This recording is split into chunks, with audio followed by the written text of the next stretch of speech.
வருத்தப்பட்டு பாரம் சுமக்கிறவர்களே, நீங்கள் எல்லாரும் என்னிடத்தில் வாருங்கள், நான் உங்களுக்கு இளைப்பாறுதல் தருவேன் சொன்னான். இளைப்பாறுதல் என்ற தலைப்புல நான் பேச போகிறேன். சில இளைப்பாறுதலை குறித்து சுருக்கமாக தியானம் பண்ண போகிறேன். நான் உங்களுக்கு இளைப்பாறுதல் தருவேன்னு சொன்னேன். I shall give you rest.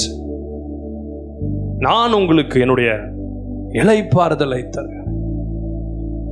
இந்த இளைப்பாறுதல் இல்லாம ஒரு மனுஷனாலையும் வாழவே முடியாது. நான் எப்படி செய்தி இதுதான் ஆண்டுடைய செய்தின்னு நான் கண்டுபிடிப்பேன்னா, இந்த செய்தி வர்றதுக்கு முன்னாடி எனக்குள்ள ஒரு இளைப்பாறுதல் வரும். I will feel the rest of God. I will feel the peace of God.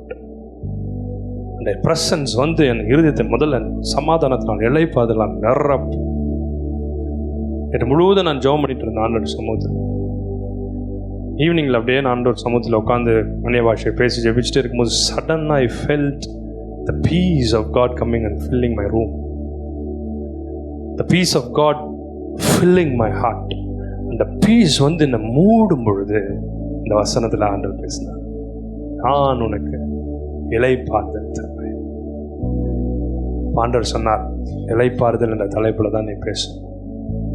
என் பிள்ளைகளுக்கு நான் இளைப்பாறுதலை கொடுக்கிறேன், என் ஊழியர்களுக்கு நான் இளைப்பாறுதலை கொடுக்கிறேன், என் பிள்ளைகளுக்கு உங்கள் குடும்பங்களுக்கு நான் இளைப்பாறுதலை கொடுக்கிறேன். இன்னைக்கு எவ்வளோ கோடீஸ்வரன்லாம் இருக்கலாம், கோடி கோடியாக லட்ச லட்சமாய் சம்பாதிக்கலாம். அவர்களும் எங்கெங்கேயோ கோயில் குளங்களுக்கும் நதிகளுக்கும் மலைகளுக்கும் ஒவ்வொரு இடத்துலையும் எப்பயாவது எனக்கு சமாதானம் வேணும், சந்தோஷம் வேணும், என் ஆவியில் என் ஆத்மாவில் இளைப்பாறுதல் வேணும்னா எல்லாரும் கடவுளை தேடி ஓடுறாங்க. எல்லாரும் எதோ தேடி ஓடுகிறார்கள். ஒவ்வொரு தேசத்தை விட்டு இன்னொரு தேசத்துக்கு ஓடுகிறார். ஆண்டவர் சொல்றாரு, நான் உனக்கு இளைப்பாறுதல் தருவேன். நான் கொடுக்கிற இளைப்பாறுதல் நாமா உனக்குள்ள உண்மையான இளைப்பாறுதல் ஆயிருக்கும். அதை தான் நீங்க ஆண்டவர்கிட்ட கேட்கணும். ஏன் தெரியுமா அநேகர் எல்லாவற்றையும் விட்டு இயேசுவாமி பின்னாடி ஓடி வராங்க. அவர்கிட்ட வரும்போது அந்த சமாதானம் கிடைக்கல, அவர்கிட்ட வரும்போது அந்த நிம்மதி கிடைக்கல. எவ்வளோ இழப்புகள், எவ்வளோ இழப்புகள், தோல்விகள், போராட்டங்கள், கஷ்டங்கள், பாரங்கள், பிசாசினால் வரும் உபத்திரம், வியாதியினால் வரும் உபத்திரம், மனிதருடைய பேச்சுக்களினால் வரும் உபத்திரம், தடைகளினால் வரும் உபத்திரம், காத்திருக்கிறதுனால் வரும் உபத்திரம், எல்லாருக்கும் குடும்பத்தில் வர்ற போராட்டங்கள், பிரச்சனைகள், குடும்பத்தை அழிக்க நினைக்கிறவர்களால் வரும் உபத்திரம், எல்லாருக்கும் குடும்பம் மந்திரம் சூனியங்களை பண்றோம், எல்லாருக்கும் ஒரு வேலை, அந்த வேலையிலேருந்து எப்படியாவது அழிச்சுன்னு சொல்லி அவனுக்கு விரோதமாய் செய்கிற திட்டங்கள், தடைகள் எல்லாம் போயிட்டு இருக்கோம். பிஸ்னஸ் அவன் எப்படியாவது அவனை அழிச்சுன்னு சொல்லி குடும்பத்தில். வேதம் சொல்லுகிறது, திருடன் திருடவும் கொல்லவும் அழிக்கவும் வருகிறான், நானோ ஜீவன் உண்டாக்கவும் இந்த ஜீவன் பரிபூர்ணப்படும். இருக்கிற ஒவ்வொருத்தரையும் நான் சாட்டி சொன்னா அநேகர் சொல்வீர்கள், என் குடும்பத்தில் எவ்வளோ சாபக்கட்டு, என் சரீரத்தில் எவ்வளோ பிசாசின் போராட்டங்கள் இருந்தது, இத்தனை மந்திர போராட்டங்கள் இருந்துச்சு. இன்னைக்கு நான் உயிரோடு இருக்கிறேன்னா அது இயேசுவாமியுடைய பெரிய கிருபைன்னு. இன்னைக்கும் அநேக போராட்டங்கள் உபத்திரங்கள் நாள் நாள் வரலாம். எல்லாவற்றிலிருந்து நீங்க இருக்கிறீங்கன்னா அது ஆண்டவர் உங்களுக்கு கொடுத்த ஒரு கிருபை. மத்தேயு 11ஆம் அதிகாரம் 29ஆம் வசனத்தை வாசிக்க கேட்போம். மத்தேயு 11:29. நான் சாந்தமும் மனத்தாழ்மையுமாய் இருக்கிறேன். என் நுகத்தை உங்கள் மேல் ஏற்றுக்கொண்டு என்னிடத்தில் கற்றுக்கொள்ளுங்கள், அப்பொழுது உங்கள் ஆத்துமாக்களுக்கு இளைப்பாறுதல் கிடைக்கும். ஆண்டவர் சொல்றார், என் நுகத்தை உங்கள் மேல் ஏற்றுக்கொள்ளுங்கள். அதுக்கு முன்னாடி அவர் சொல்றார், நான் சாந்தமும் மனத்தாழ்மையுமா இருக்கிறேன். நான் சாந்தமும் மனத்தாழ்மையுமா இருக்கிறேன். இதுதான் ரகசியமே. யார் ஒருவர் கிரிட்டிக்கல் சிச்சுவேஷன்ல தங்களுடைய சமாதானத்தை காத்துக்கொள்றாங்க, தங்களுடைய டெம்பரை காத்துக்கொள்றாங்க, தங்களுடைய இருதயத்தை தாழ்மையோடு காத்துக்கொள்றாங்க. நான் இல்லை சுவாமி, எல்லாம் உங்களுடைய கையில கொடுத்துட்டேன், நீங்க தான் என் குடும்பத்தை என்ன ஆட்கொள்றீங்க, நீர் இருக்கிறதுனால நான் உண்மையே நம்பி இருக்கிறேன். உம்மை நம்பி இருக்கிற ஒருவரையும் நீர் புறம்பே தள்ளுவதில்லையா. உம்மை நம்பி இருக்கிற எனக்கு நீர் இளைப்பாறுதலை தருகிறேன். Everything is under your control, Lord. என்னுடைய கப்பலே, என்னுடைய ஷிப்பே நீர் தான் கண்ட்ரோல் பண்ண. நீர் அதை கண்ட்ரோல் பண்றதுனால நான் எதை குறித்துமே கவலைப்படுத்தேன். நீர் எனக்கு தலைவராய் இருக்கிறபடினால், நீர் எனக்கு அதிபதியாய் ராஜாவாய் இருக்கிறபடி, என் குடும்பத்தின் தலைவராய் நீர் இருக்கிறபடினால் நான் எதை குறித்துமே நான் கவலைப்பட தேவை. என் ஆத்மாவை குறித்து நான் கவலைப்பட தேவை. என் சரீரத்தில் இருக்கிற வியாதிகளை குறித்து எனக்கு கவலைப்பட தேவை. எனக்கு அவ்வப்போது என் குடும்பத்துக்கு விரோதமாக வர்ற போராட்டங்களை குறித்து நான் கவலைப்படுத்தேன். என் உயிர் உம்முடைய கையில் இருக்கிறது. என் ஆத்மா உம்முடைய கையில் இருக்கிறது. என் குடும்பம் உம்முடைய கையில் இருக்கிறது. நானே உம்முடைய கையில் தான் இருக்கிறேன். நீ சாந்தமும் மனத்தாழ்மையும் இருக்கிறபடினா அதே நுகத்தை எனக்கும் தான். நானும் சாந்தமும் மனத்தாழ்மையுமாய் இருக்கும் பொழுது எல்லாமே உங்களுக்குள்ள ஒரு இளைப்பாறுதலாகவே இருக்கும். இருக்கிற எல்லா ப்ரெஷர் டைம்ல நீங்க when you maintain your cool, when you maintain your temper, விரோதமாக பிசாசு போராடும், எல்லா விதத்திலையும் ப்ரெஷரை கொடுக்கும். நம்ம சமாதானத்தை அப்படியே மெயின்டைன் பண்ணி, அது எங்கேருந்து வருதுன்னா அவர்கிட்ட இருந்து வருது. அப்போ அவர் வந்து நம்மளை நிரப்புகிறார். நான் சாந்தமும் மனத்தாழ்மையுமா இருக்கிறேன். அப்பொழுது இளைப்பாறுதல் வந்து நம்மளை, உங்களுக்கு தேவன் அதை இளைப்பாறுதலை கொடுக்க போகிறார். That's the secret. என் நுகத்தை உண்மையில் ஏற்றுக்கொள், என்னிடத்தில் கற்றுக்கொள். அவர் சமூகத்தில் இருந்து காத்துக்கொள்றது மெயினான தரமா, அவரிடத்துல தாழ்மை உண்டு, அவரிடத்துல பொறுமை உண்டு, அவரிடத்துல இளைப்பாறுதல் உண்டு. வேற எதுவுமே அவர் வந்து உனக்கு பவர் இருந்தா வச்சுக்கோ, கிஃப்ட்ஸ் வச்சுக்கோ, இதா உனக்கு தேவையான எல்லாம் இதை வச்சுக்கோன்னு கொடுக்க மாட்டார். அவருடைய நுகத்தை நம்ம மேலே வைப்பார்.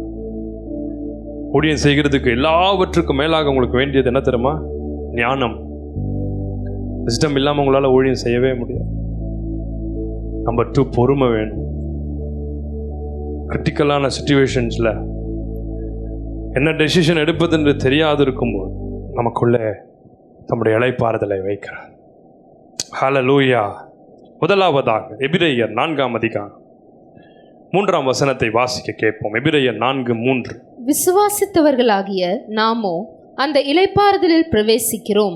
அவருடைய கிரியைகள் உலகத் தோற்றம் முதல் முடிந்திருந்தும் இவர்கள் என்னுடைய இளைப்பாறுதலில் பிரவேசிப்பதில்லை என்று என்னுடைய கோபத்திலே ஆணையிட்டேன் என்றார். விசுவாசித்த நாமோ அந்த இளைப்பாறுதலுக்குள்ளே நம்ம பிரவேசிக்கிறோம். அப்படின்னா இன்னைக்கு செய்தி கேட்டார் போல் இந்த வசனத்தில் இருக்கிற அந்த சாராம்சம் எடுத்துக்கோ. விசுவாசிக்கிறவர்களுக்கு இளைப்பாறுதலை கொடுக்கிறார். தம்மை விசுவாசிக்கிறவர்களுக்கு ஒரு ரட்சிப்பின் இளைப்பாறுதலை கொடுக்கிறார். தம்மை நம்புகிறவர்களுக்கு, விசுவாசிக்கிறவர்களுக்கு, தமக்குள்ள திடப்படுத்திக் கொள்ளுகிறவர்களுக்கு. தாவீது தன் தேவனாய் கர்த்தருக்குள் தன்னை திடப்படுத்திக் கொண்டார். தேவன் அவனோடு கூட இருந்தபடினா அவன் ஜெயிக்கிறவனாக தான் இருந்தான். தாவீது வாழ்க்கை முழு நமக்குள்ள ஒரு இளைப்பாறுதலை அவர் கொடுக்கிறார். பாவத்தின் பாரங்கள், குற்ற உணர்வுகள், நியாயத்தீர்ப்பின் பயம், எல்லாவற்றிலிருந்து நம் ஆத்மாவில ஒரு இளைப்பாறுதல் வந்து மூடுகிறது. வருத்தப்பட்டு பாரம் சுமக்கிறவர்கள் எல்லாரும் என்னிடத்திலே வாருங்கள், நான் உங்களுக்கு இளைப்பாறுதலை கொடுப்பேன். இயேசுவாமி கிட்ட வந்ததுக்கு அப்புறம் அவர் எதையுமே அவர் பார்க்கறது இல்லை. இப்ப நீ என்ன சொல்றன்னு கேட்பார். நான் உனக்கு என்ன செய்ய வேண்டும் என்று இருக்கிறாய் என்று கேட்பார். He is the Lord of the past, He is the Lord of the present, and He is the Lord of the future. அவர் நேற்றைக்கும் அவர் தான் தேவன், இன்றைக்கும் அவர் தான் தேவன், நாளைக்கும் அவர் தான் தேவன். ஸோ அவர் ஒருத்தர் தான் உங்கள் பூர்வ ஜென்ம வாழ்க்கையில், பூர்வீகமான வாழ்க்கையில், அல்லது உங்கள் முற்பிதாக்கள் வாழ்ந்த நாட்கள், உங்கள் ஆன்சஸ்டர்ஸ் வாழ்ந்த நாட்களுக்குள் போக முடியும். என்னால் அவர் நேற்றைக்கும் தேவனாக இருக்கிறார். He can move into your past. He can move into your future. ஏன் ஃபியூச்சருக்குள்ளேயே அவர் மூவ் பண்ண முடியும்னு சொல்கிறேன்னா, இன்னைக்கு எழுதப்பட்ட சாபத்து நிமித்தம் உங்கள் ஃபியூச்சருடைய தலையெழுத்தும் மாறி எழுதியிருக்கும். நீங்கள் என்னைக்கு அவர் கையில் உங்கள் வாழ்க்கையை இயேசு சுவாமி கையில் ஒப்பு கொடுக்குறீங்க, He has the power and authority to move into your future. உங்களுக்கு விரோதமாக எழுதப்பட்ட கையெழுத்துக்களை அவர் குலைத்து என்று எழுதியிருக்கிறார். கட்டளைகளால் பிரமாணங்களால் நமக்கு விரோதமாக எழுதப்பட்ட கையெழுத்துக்களை அவர் குலைத்து சிலுவிலை ஆணி அடித்து, அப்படின்னா எழுதப்பட்ட எழுத்துக்கள் உண்டு, சாப எழுத்துக்கள் உண்டு. ஜாதகம்லாம் பார்ப்பாங்க, சில பேர் பிறக்கும்பொழுதே அதை எழுதிடுவாங்க. அந்த கட்டத்தில் இப்படிலாம் இருக்கு, ஃபியூச்சர் இப்படி தான் வாழணும், இந்த தோஷம் இருந்து தான் ஆகும், இப்படி தான் இந்த சாபம் எழுதப்பட்டிருக்கு, இவனுக்கு அந்த நாளில் வேலை போகும், இவன் ஃபஸ்ட்டு கல்யாணம் பண்ணுவான், அது உருப்படாது, கல்யாணம் பண்ணாலே பாதி உருப்படாது, இது ரெண்டாவது பண்ணும், அதுவும் உருப்படாது, ஆகவே உனக்கு கல்யாணமே பண்ணாத. பாதி பேர் கல்யாணமே பண்ணாது. உங்க வாழ்க்கையே இருண்டு போயிடும். இந்த ஃபர்ஸ்ட் குழந்தை வேணவே வேணாம், இந்த குழந்தை இருந்துச்சுன்னா உனக்கு பிரச்சனை. இத்தனை பேர் குழந்தைகளை பலி செலுத்துறாங்க பார்த்தீங்களா? இதெல்லாம் உண்மையான எழுதப்பட்ட எழுத்துக்கள் தான். ஆனால் இவைகளை மாற்றதான் இயேசு இந்த உலகத்துக்கு வந்தார். கட்டளைகளால் பிரமாணங்களால் எழுதப்பட்ட சாபங்களை, கட்டளைகளால் பிரமாணங்களால் எழுதப்பட்ட தலையெழுத்துக்களை அவர் சிலுவிலை ஆணி அடித்து கொலைக்கிறார். தோஷங்களை அவர் கொலைத்து போடுகிறார், சாபங்களை அவர் மாற்றி போடுகிறார்.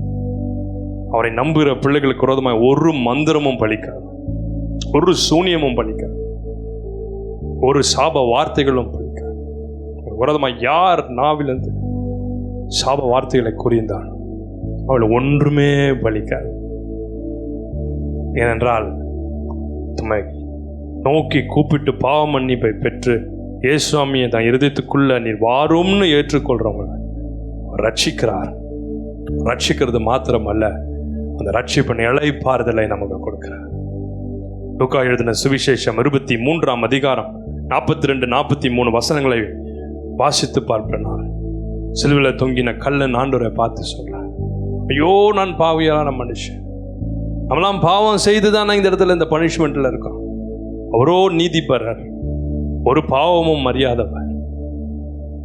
இயேசு அவனை பார்த்து சொன்னார், இன்றைக்கு நீ என்னோடு கூட பரதேசில் இருப்பாய். This day you will be with me in paradise. உனக்குள்ள உள்ள இளைப்பாறுதல் வந்தது. அது வரைக்கும் சிலுவையில் தொங்கின பெயின் உனக்குள்ள, ஆத்மாவில் இருந்த பாவத்தின் பாவரம், சாபத்தின் பாரம். அவன் எப்பொழுது இயேசு சுவாமி அவனை பார்த்து சொன்னார், வாழ்க்கை முழுவதும் பாவத்தில் கழிச்ச மனுஷன் பாரு, சிலுவையில் வந்து தொங்குறதே அந்த பாவத்தை நிமித்தம் வந்த பனிஷ்மெண்ட் தான். ஆனால் வாழ்க்கை முழுவதும் பாவத்தில் இருந்தாலும் இயேசு சுவாமியை நம்பி வந்து அவனுக்கு இளைப்பாறுதலை கொடுத்தார். அன்னைக்கு மட்டும் கொடுக்கல, from this day you shall be with me in paradise. So என்னைக்கு நீங்கள் ஆண்டவர் கையில் முழுவதுமாக கொடுக்குறீங்களோ அந்த நிமிஷத்திலிருந்து முழுவதுமாய் ஆவியானவர் உங்களை இளைப்பாறுதலுக்குள்ளவே நடத்துகிறார். ஹல்லேலூயா. இரண்டாவதாக பிலிப்பியர் 4ஆம் அதிகாரம் 6-7 வசனங்களை வாசிக்க கேட்போம். பிலிப்பியர் 4:6-7. நீங்கள் ஒன்றுக்கும் கவலைப்படாமல் எல்லாவற்றையும் குறித்து உங்கள் விண்ணப்பங்களை ஸ்தோத்திரத்தோடு கூடிய ஜெபத்தினாலும் வேண்டுதலினாலும் தேவனுக்கு தெரியப்படுத்துங்கள். அப்பொழுது எல்லா புத்திக்கும் மேலான தேவ சமாதானம் உங்கள் இருதயங்களையும் உங்கள் சிந்தைகளையும் கிறிஸ்து இயேசுவுக்குள்ளாக காத்துக்கொள்ளும். இரண்டாவது ஒரு இளைப்பாறுதலை கொடுக்கிறார். அது என்ன இளைப்பாறுதல்னா, மன சமாதானத்தினால் வரும் இளைப்பாறுதல், மன அமைதியினால் வரும் இளைப்பாறுதல். முதலாவது இளைப்பாறுதல் பாவ மன்னிப்பை பெறும்பொழுது ரட்சிப்பினால் உண்டாகிற ஒரு இளைப்பாறுதல். இரண்டாவது தேவ சமாதானத்தினால் வரும் இளைப்பாறுதல். அது உங்கள் இருதயங்களையும் உங்கள் சிந்தைகளையும் ஆழக்கிறது. ரெண்டு இருக்கு பாருங்க. ஒன்று இருதயத்தில் வர இளைப்பாறுதல், அது இயேசுவின் ரட்சிப்பினால, சமாதானத்தினால, பாவ மன்னிப்பினால வர்ற இளைப்பார். உங்க மனதில் ஒரு இளைப்பாறுதல் வரும்.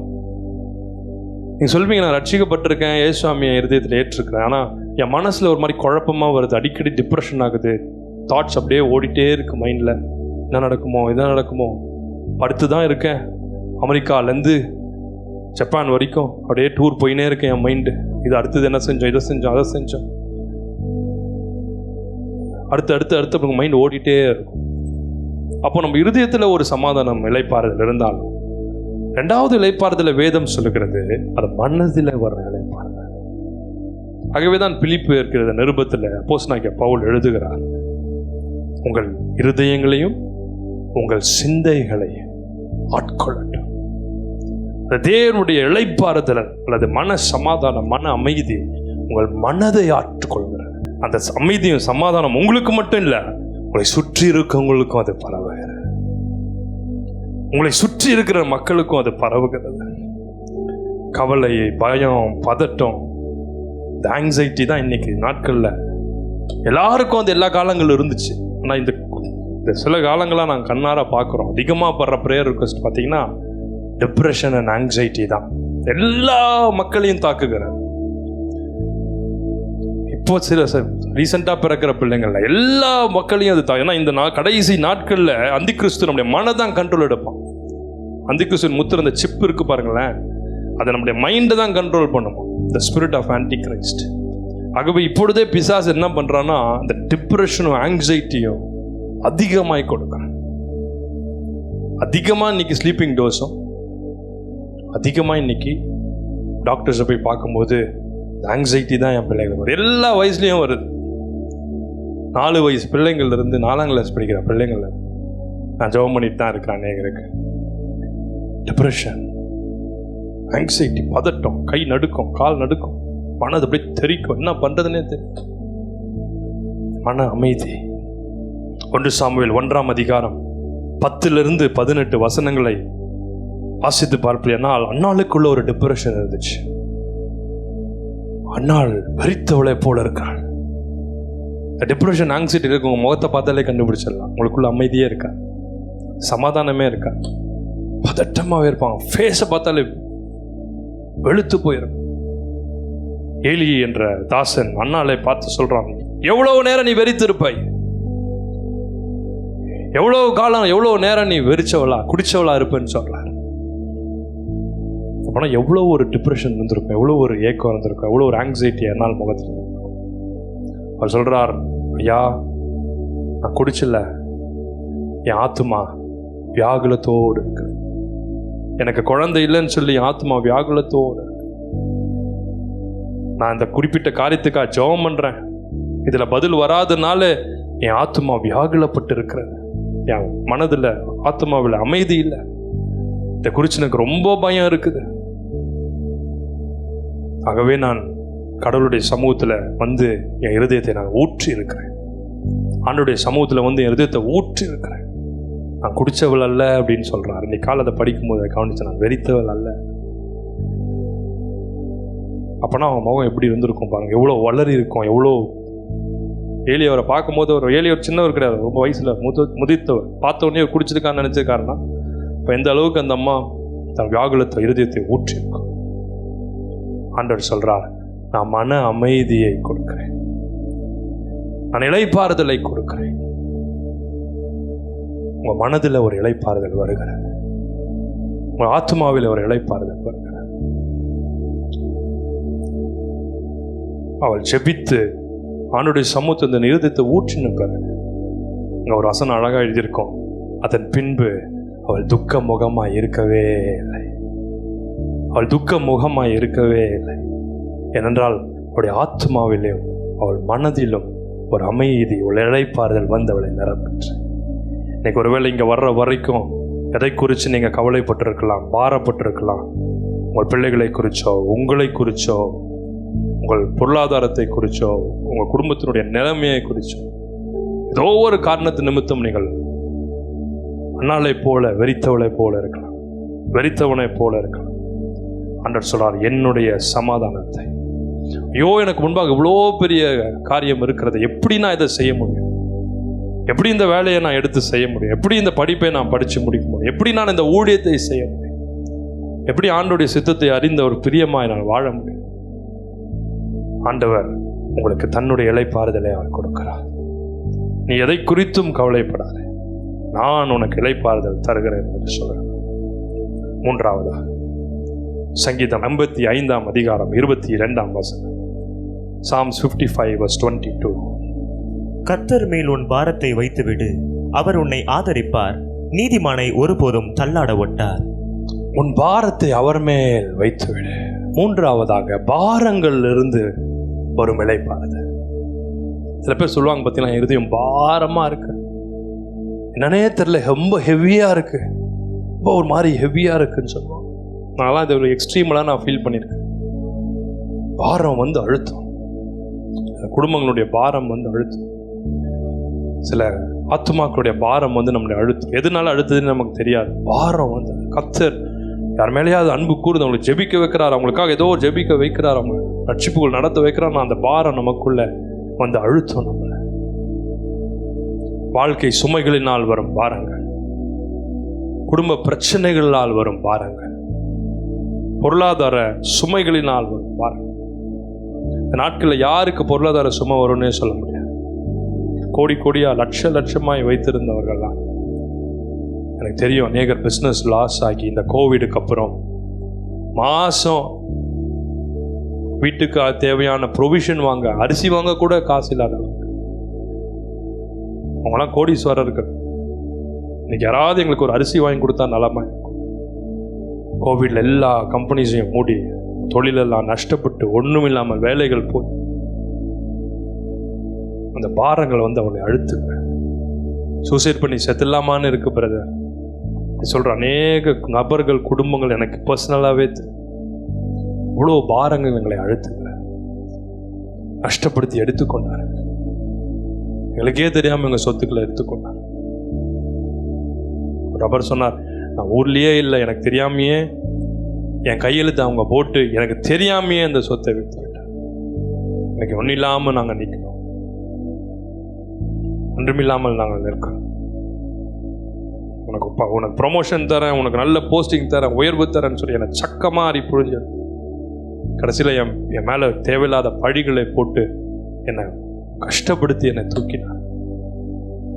பாரங்கள், சுமைகள், இந்த சுமைகள் வந்து நம்மை நெருக்கும் பொழுது, அதுக்கு உள்ள குட் எக்ஸாம்பிள் வேதத்தில் பார்த்தா தாவீதை சொல்ல முடியும். வேதம் சொல்லுகிறது, தாவீது எப்பக்கத்திலும் நெருக்கப்பட்டான். சவுல் ராஜா, அவன் மருமகன். தாவீது வந்து சவுலினுடைய மகளை திருமணம் செய்த ஒரு மருமகன். எவ்வளோ அழகா தாவீதை தன் ஸ்தானத்தில் வச்சு நடத்திருக்கான். ஒரு நாளும் சவுலை அழிக்கணும்னு தாவீதை நினைச்சது. That is the spirit of Saul, the spirit of vengeance, spirit of hatredness, spirit of bitterness. இந்த சவுலின் ஆவியை நீங்கள் கட்டி ஜெபிக்கணும். இதுதான் போய் மேனேஜ்மெண்ட்ல, அட்மினிஸ்ட்ரேஷன்ல, உங்களுக்கு மேல எல்லா இடத்துலயும் போய் உட்கார்ந்துருக்கும்.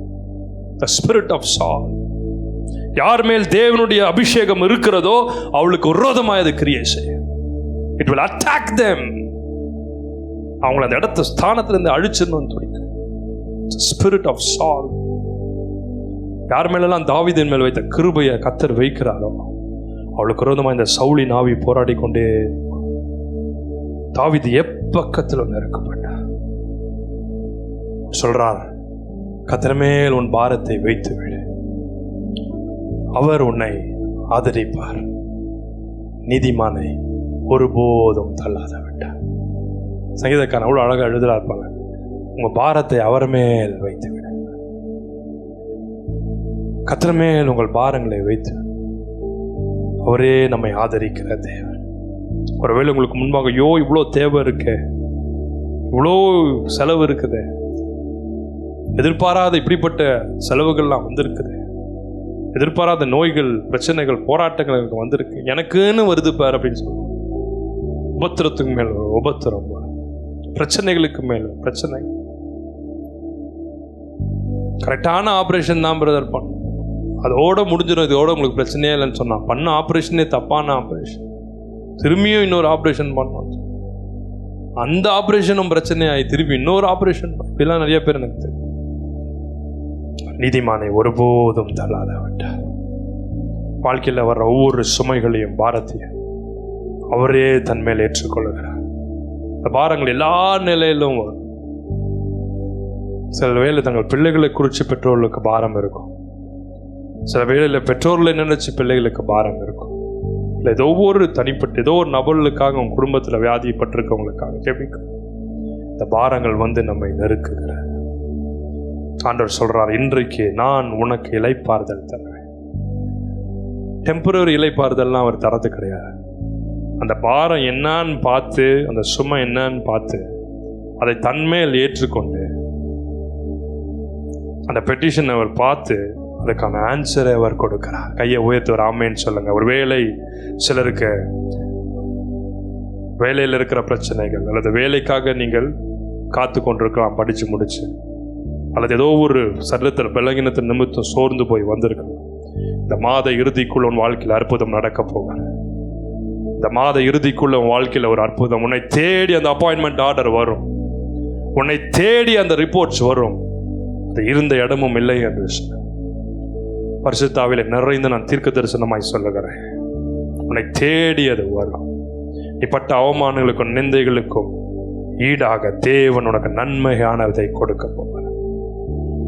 ஹல்லேலூயா, ஹல்லேலூயா. உன் பிள்ளைகளுக்கு வர வேண்டிய அந்த ஆசீர்வாதம் தேடி வரும். அந்த வீசா தேடி வரும். அதுவே வந்து உன் வீட்டை தட்டும். நம்பர் 4, யாத்திராகமம் 33ஆம் அதிகாரம் 14ஆம் வசனத்தை வாசிக்க. யாத்திராகமம் 33:14. அதற்கு அவர், என் சமூகம் உனக்கு முன்பாக செல்லும், நான் உனக்கு இளைப்பாறுதல் தருவேன் என்றார். மோசே தீர்க்கதரிசி தான் அவ்வளோ பெரிய ஊழியத்துக்கு தன்னை அர்ப்பணித்த ஒரு நபர். ஆண்டவர் அவரை அழைச்சார். மோசே மோசே மோசே என்று கூப்பிட்டார். மோசே சொல்றார், ஐயோ எனக்கு வேணவே வேணாம் சுவாமி, இந்த ஊழியமே எனக்கு வேணாம் சுவாமி, இவ்வளோ பெரிய பிரச்சனை, இந்த ஜனங்கள்லாம் வணங்கா கழுத்துள்ள ஜனங்கள், எனக்கு வேணவே வேணாம் சுவாமி. பார்க்குறார் கண்ணு முன்னாடி போராடுறது பார்வோனின் சேனை, கவர்மெண்ட்டுக்கு விரோதமாகவே நிற்கணும். இந்த ஜனங்களா ஒரு நாள் ஆண்டவரை உண்மையாக தேர்ந்த ஜனங்கள். ஆண்டவரை நோக்கி கதறி ஜெபிக்கிறார். ஆண்டவர் சொல்றார், இவ்வளோ போராட்டங்கள் மத்தியில், உங்களுக்கு முன்பாக இருக்கிற எல்லா சேலஞ்சஸ்க்கு மத்தியில் உங்களுக்கு வருகிற இளைப்பாறுதல். நம்பர் 4, போராட்டங்கள் நடுவில் உங்களுக்குள்ள வருகிற ஒரு இளைப்பாறுதல். போராட்டங்களுக்கு இடையிலான ஒரு இளைப்பாறுதல். என் சமூகம் உனக்கு முன்பாக செல்லும், நான் உனக்கு இளைப்பாறுதல் தருவேன். சூழ்நிலைகள் மாறாமல் இருக்கும் பொழுதும் அவருடைய சமூகம் வந்து நமக்கு முன்பாக செல்லுகிறது. அவருடைய பிரசன்னம் நமக்கு முன்பாக கடந்து போகிறது. இந்த பிரசன்னம் நமக்கு சரியான வழியிலே நம்ம கொடுத்துங்க. ஆண்டவர் இன்னைக்கு உங்களை பார்த்து சொல்லலாம், என் சமூகம் உனக்கு முன்பதாக சிறைவில் வழி நடத்துகிற பெரிய பொறுப்பு மோசேனோட கையில் இருக்கு. தீர்க்கதரிசியை கர்த்தர் எப்படி நடத்துகிறார் தெரியுமா? My presence will go before you, Moses. My presence shall go before you, and I will give you my rest. என் இளைப்பாறுதலை நான் உனக்கு கொடுக்கிறேன். இது தேவ சமூகத்தில் நம்ம காத்திருக்கிறதுனால, அவரை துதிக்கும் போது, ஆராதிக்கும் போது, ஜெபிக்கும் போது நமக்குள்ள ஒரு பிரசன்னத்தினால வர்ற ஒரு இளைப்பாறுதல். இதில் தான் நாங்கள்லாம் களி கூர்ந்து போகிறோம். அவருடைய சமூகத்தில் அவருடைய பிரசன்னம் வரும்பொழுது, அவரை நோக்கி ஜெபிக்கும் போது நமக்குள்ள ஒரு பிரசன்னத்தினால வர்ற ஒரு இளைப்பாறுதல். அதுதான் நம்ம ஒவ்வொருத்தருக்கும் வேணும். ஏன் தெரியுமா நம்ம எங்கெங்கேயோ ஓடுறோம், அவர் சமூகத்தை விட்டு எங்கெங்கேயோ எவ்வளோ செலவு பண்ணிட்டு ஓடுவோம். நீ இருக்கிற இடத்துக்கே, நீ இருக்கிற அறைக்கே சமாதானத்தை இளைப்பாறுதலை கொண்டு வருகிறார். அவரே சில இடங்களில் நம்மை சேர்க்கிறார், சில ஃபெலோஷிப்பில் சேர்க்கிறார். அங்கே சேரும் பொழுதே நமக்குள்ள ஒரு சந்தோஷமும், நமக்கு தேவையான மன்னாவும், நமக்கு தேவையான அபிஷேகமும், நம்ம ஓட வேண்டியதுக்கான ஒரு பலனையும் அபிஷேகத்தையும் அவர் கொடுக்க. என் சமூகம் உனக்கு முன்பாக செல்லும் என்று சொன்ன. நம்பர் 5, எரேமியா 6:16 வாசிக்க கேட்போம். எரேமியா 6:16. வழிகளிலே நின்று பூர்வ பாதைகள் எவை என்று கேட்டு விசாரித்து நல்ல வழி எங்கே என்று பார்த்து அதிலே நடவுங்கள், அப்பொழுது உங்கள் ஆத்துமாவுக்கு இளைப்பாறுதல் கிடைக்கும் என்று கர்த்தர் சொல்லுகிறார். அவர்களோ நாங்கள் அதில் நடக்க மாட்டோம் என்கிறார்கள். 5வது, ஆத்மாவிலே ஒரு இளைப்பாறுதல் வருகிறதா? இது ஆத்ம திருப்தினால ஒரு இளைப்பாறுதல். ஆத்ம திருப்தி எப்படி வருகிறது என்று இந்த தீர்க்கதரிசி எழுதுகிறார். வழி எது என்று சொல்லி ஆண்டவரிடத்துல கேளுங்கள், நல்ல வழி எது என்று பார்த்து அதை நடவுங்கள், அப்பொழுது உங்கள் ஆத்மாக்களுக்கு இளைப்பாறுதல் கிடைக்கும். அப்படின்னா என்னன்னா, தேவனுடைய சித்தத்தில் நாம் இருக்கும்போது, தேவனுடைய சித்தத்தில் நாம் நடக்கும்போது, காட்ஸ் பெர்ஃபெக்ட் வில்ல நம்ம வாழ்க்கை அமையும் போது நமக்குள்ள வர்ற ஒரு இளைப்பாறுதல். நல்ல வழி எது? ஆண்டவர் வச்சிருக்க வழியை விட ஒரு நல்ல வழி கிடைச்சிருமா? நல்ல வழி எது என்று தேடி அதிலே நடவுங்கள். தேவ சித்தத்தில் நாம் நடக்கும்போது நம்ம உள்ளத்துக்குள்ள ஒரு திருப்தி வருகிறது. சாட்டிஸ்ஃபேக்ஷன் அப்படின்னு சொல்லுவோம்ல, ஜாப் சாட்டிஸ்ஃபேக்ஷன், படிக்கிறதுல ஒரு சாட்டிஸ்ஃபேக்ஷன். சில பேருக்கு சாப்பிட்டா தான் அந்த சாட்டிஸ்ஃபேக்ஷனே வரும். அது ஃபுட் சாட்டிஸ்ஃபேக்ஷன் சொல்லிடலாமா? சொல்லிக்கலாம். ஆனால் ஆத்மாவில் வேதம் சொல்ற ஒரு இளைப்பாறுதல் என்னன்னா, ஆத்ம திருப்தினாலே வர ஆத்ம திருப்தினாலே வர. கல்யாணத்துக்கு போவாங்க, போன உடனே ஃபர்ஸ்ட் கேட்கறது பொண்ணு மாப்பிள்ளை வந்துட்டாங்களாம் கிடையாது. என்ன மெனு இன்னைக்கு சொல்லு, வெஜ்ஜுன்னு சொல்லிட்டாங்கன்னா அங்கே அப்படியே சமாதானமே போயிடும். என் ஆத்மா மண்ணோடு ஒட்டி கொண்டிருக்கிறது, சமாதானமே போயிடுச்சு எனக்கு. அப்படி தேவ சித்தத்தில் நாம் நடக்கும், நம்ம உள்ளத்தில் ஒரு இளைப்பாறுதல் கிடைக்கிறது. உள்ளத்தில் ஒரு இளைப்பாறுதல் கிடைக்கிறது. சில பேருக்கு சில கல்யாணத்தை மிஸ் பண்ணுறோம், ஃபோன் அடிச்சு கேட்கும், என்ன சாப்பாடு? வெஜ்ஜு. சந்தோஷம், நல்லா சந்தோஷமா சாப்பிட்டு வாப்பா. அவங்களுக்கு சந்தோஷம், அவ்வளோ சந்தோஷமா இருக்கும். காணாமல் போன கெட்ட குமாரன் இந்த உலகம் முழுவதும் அலைஞ்சான். உலகத்தை நேசிச்சு, உலகத்தை ருசிக்க, உலகத்தில் இருக்க எல்லா சிற்றின்பத்தையும் அனுபவிக்க தான் தகப்பன்ட்ட போய் அவன் சொத்தெல்லாம் வாங்கிட்டான். குடு என் ப்ராப்பர்ட்டியை கொடு, எனக்கு வர வேண்டிய காசை கொடுத்துரு, எனக்கு வர வேண்டியது மொத்தத்தையும் கொடுத்துரு, நான் நிம்மதியாக சந்தோஷமாக இருக்கேன். இந்த கெட்ட குமாரத்துக்கெல்லாம் அப்படி தான். டைமுக்கு முன்னாடியே எனக்குரியதை குடுன்னு வாங்கும். உனக்குரியதை உன் பெற்றோர்கள் உனக்குரிய நேரத்தில் அந்தந்த டைமில் அவங்களே கொடுப்பாங்க. அதுதான் உனக்கு ஆசீர்வாதம்.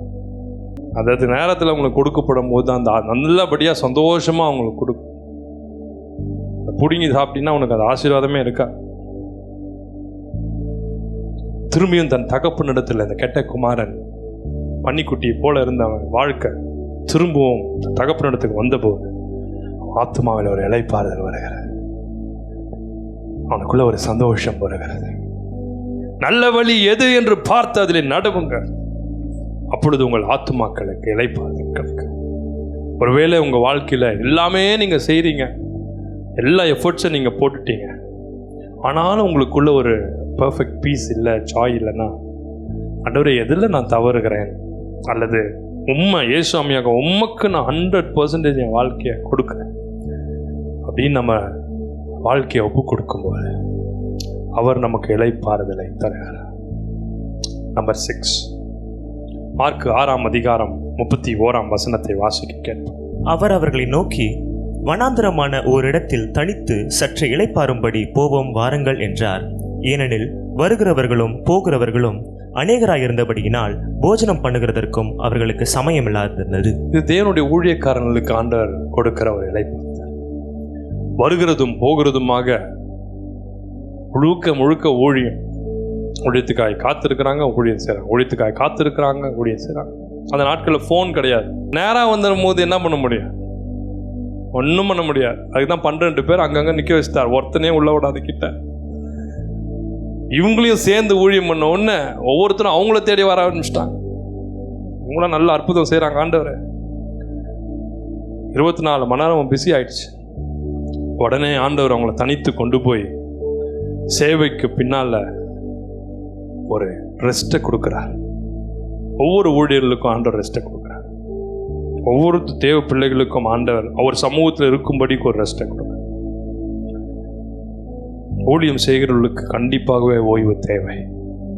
ஊழியக்கார குடும்பங்களுக்கு அந்த ஓய்வு தேவை. கர்த்தருக்காக வைராக்கியமாக நிற்கிற பிள்ளைகளுக்கு ஓய்வு தேவை. அது ஆண்டுடைய சமூகத்திலேயே அவர் இருக்கும்போது அந்த சமூகத்தில் இருக்கிற பிரசன்னம் தான் அவங்களுக்கு ஓய்வு.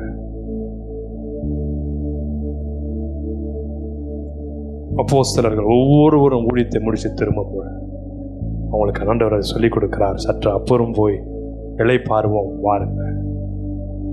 Let us take some rest. இளைப்பாறுதலை கொடுக்கிறார்.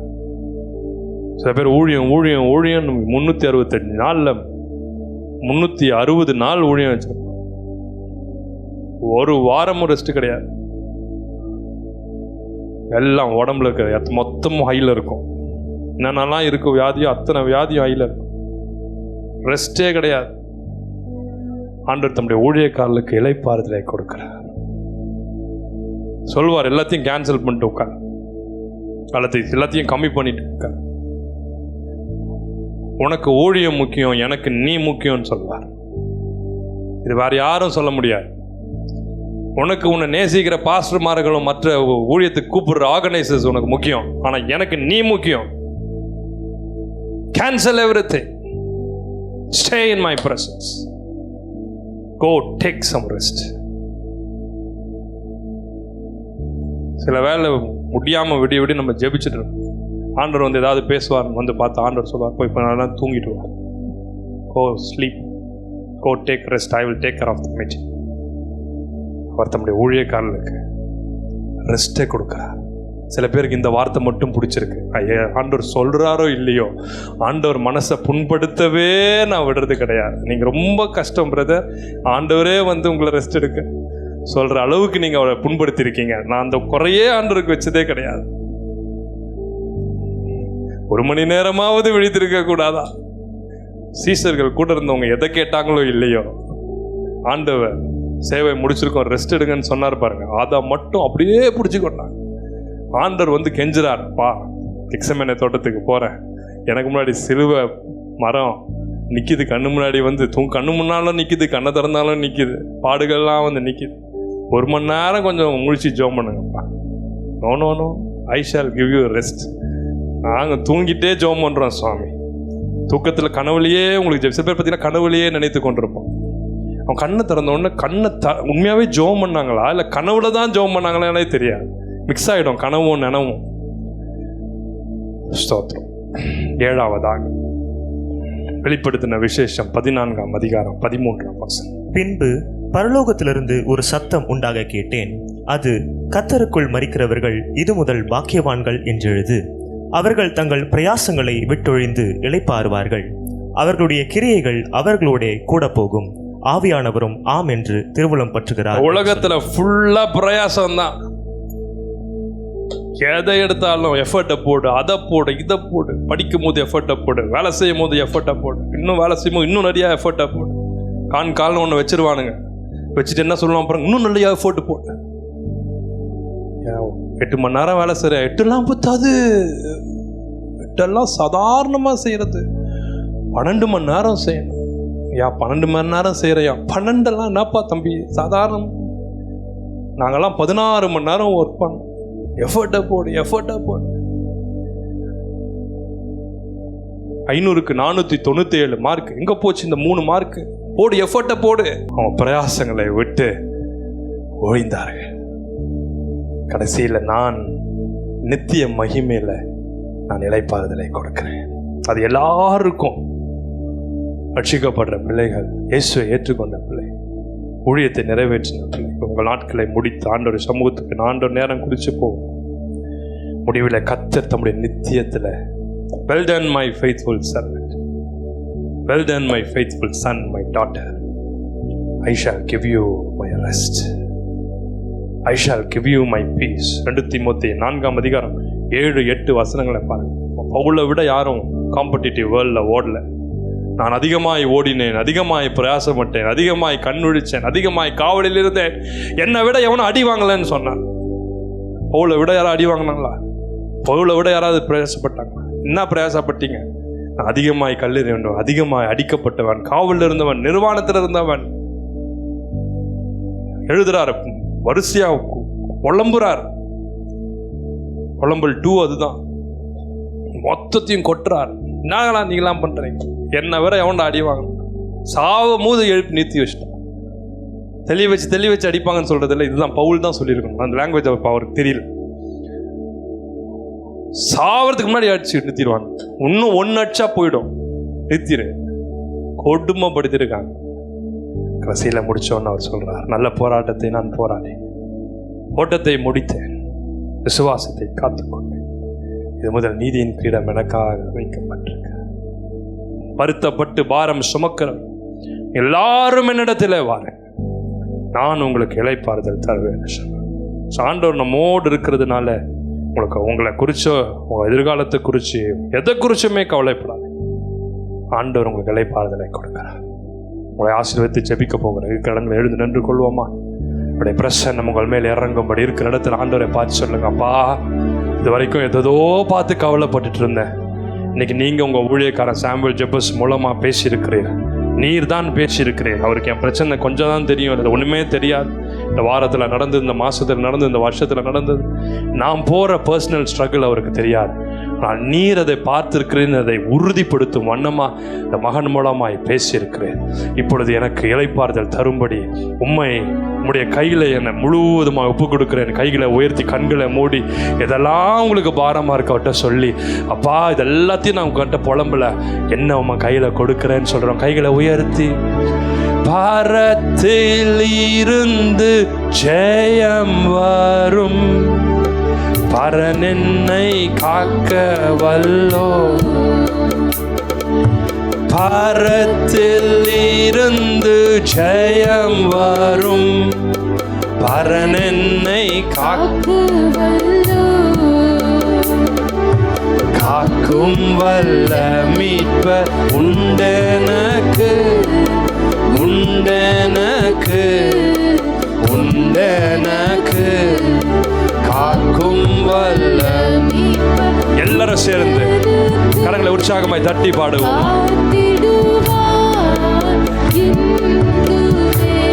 என்னை காத்திடுவார்,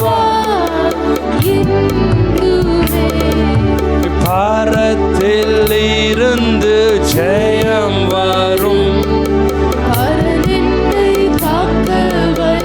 சத்தம் கம்மியா இருக்கு, கைகளை உற்சாகமாய் தட்டி, இருந்து ஜெயம் வரும். உனக்கு பரத்திலிருந்து ஜெயம் வரும், உன் குடும்பத்துக்கு பரலோகத்திலிருந்து ஜெயம் வரும். காக்கும் வல்ல மீட்பர் உண்டெனக்கு, உண்டெனக்கு, உண்டெனக்கு, காக்கும் வல்ல மீட்பர் உண்டெனக்கு. உற்சாகமா இந்த பாடலை பாடும்போது இயேசுவாமி உங்கள் அருகில் வருவார். ஒவ்வொருத்தர் அருகிலும் வந்து உங்க மேல கைகளை வைப்பா. என்ன வந்தாலும்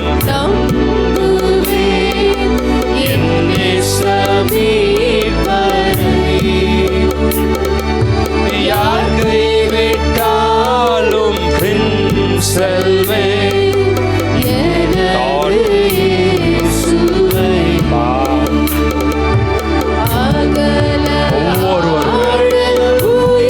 ஒவ்வொருவர் மேலும் கரங்களை வைப்பு. ஒவ்வொரு இருதயத்துக்குள்ள ஒரு பிரசன்னம், ஒவ்வொரு இருதயத்துக்குள்ள ஒரு சமாதானம், ஒவ்வொரு இல்லங்களையும் மனதையும் ஆட்கொள்ளுகிற தேவ பிரசன்னம்.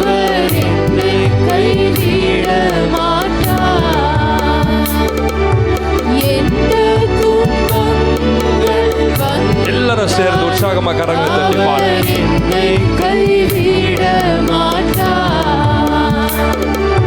காக்கும் வல்ல மீட்பர் உண்டெனக்கு, உண்டெனக்கு,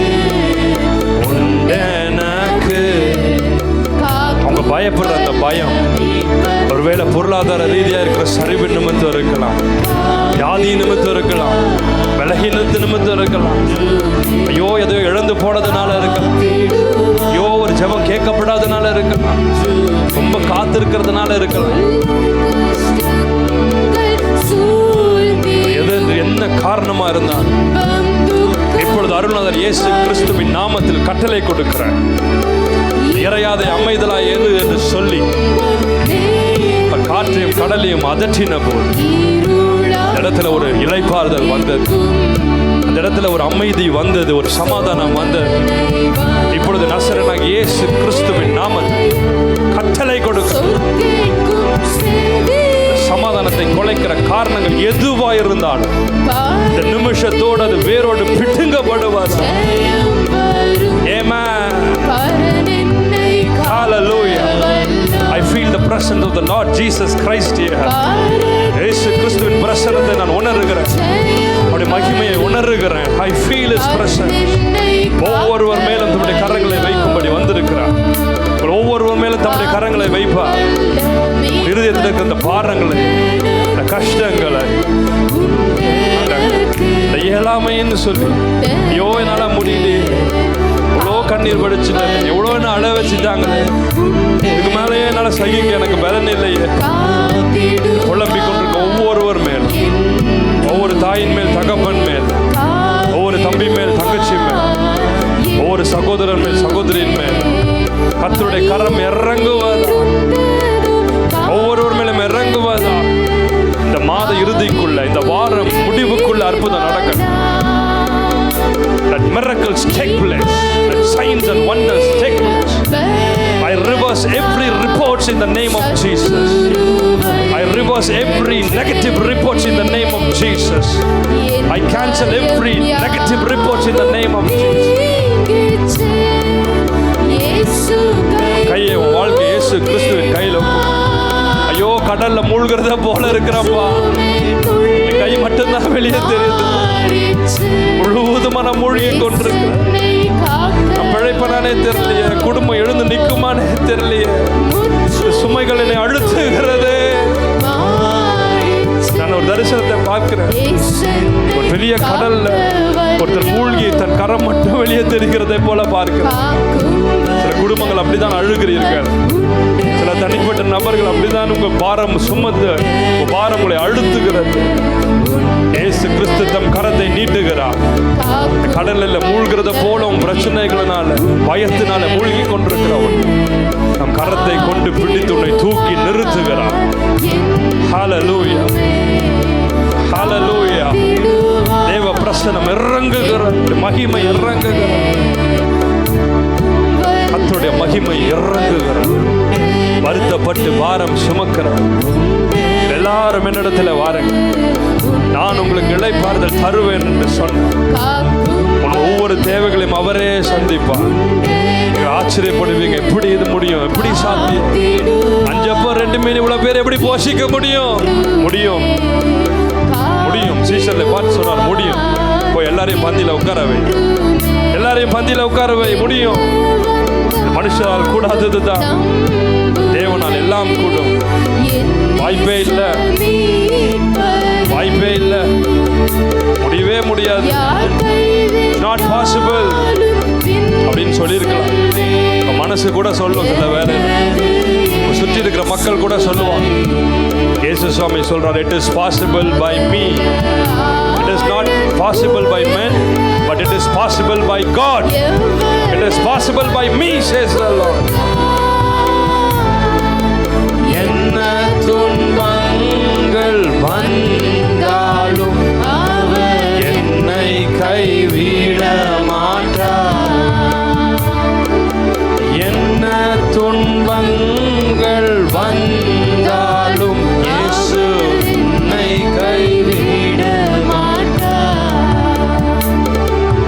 காக்கும் வல்லவர். We give you the glory, we give you the honor, we give you all the praises, Lord. ஒவ்வொருத்தர் மேலே கைகளை வைக்கிறதை பார்க்கிறேன். He is moving row by row, he is moving row by row, person by person. Hallelujah, hallelujah. நான் தரிசனத்துல பார்க்கிறேன். ஆண்கள் சைடுல ஒவ்வொரு ரோவா நடந்து கொண்டிருக்கிறார். அப்படின்னா நீங்க வரலன்னு அர்த்தம் இல்லை. என் தரிசனத்துல எப்ப நான் பார்க்கறேனோ அதை தான் நான் பார்க்க முடியும். ஒவ்வொரு ரோவா நடந்து வந்திருக்கிறார்.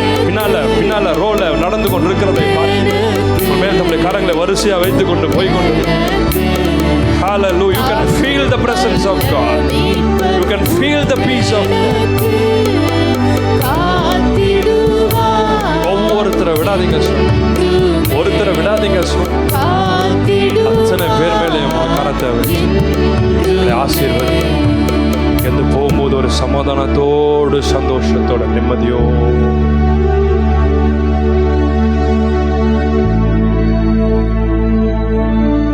கர்த்தர் உங்களை ஆசீர்வதித்து உங்களை காக்க கடவுள். கர்த்தர் தம்முடைய முகத்தை உங்கள் பிரகாசிக்க பண்ணி உங்கள் கிருபையா இருக்க கடவுள். கர்த்தர் தம்முடைய முகத்தை உங்கள் பிரசன்னமாக்கி உங்களுக்கு இளைப்பாறுதல் சமாதானம் கட்டளையிட கடவுள்.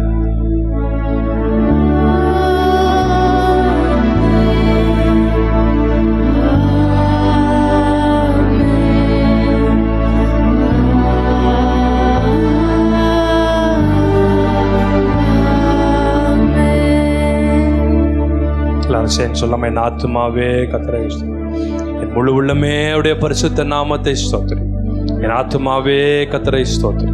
கர்த்தர் செய்த சகல உபகாரங்களை ஒரு 3 ஆமென் சொல்லி முடிச்சிடலாமா? ஆமென், ஆமென்.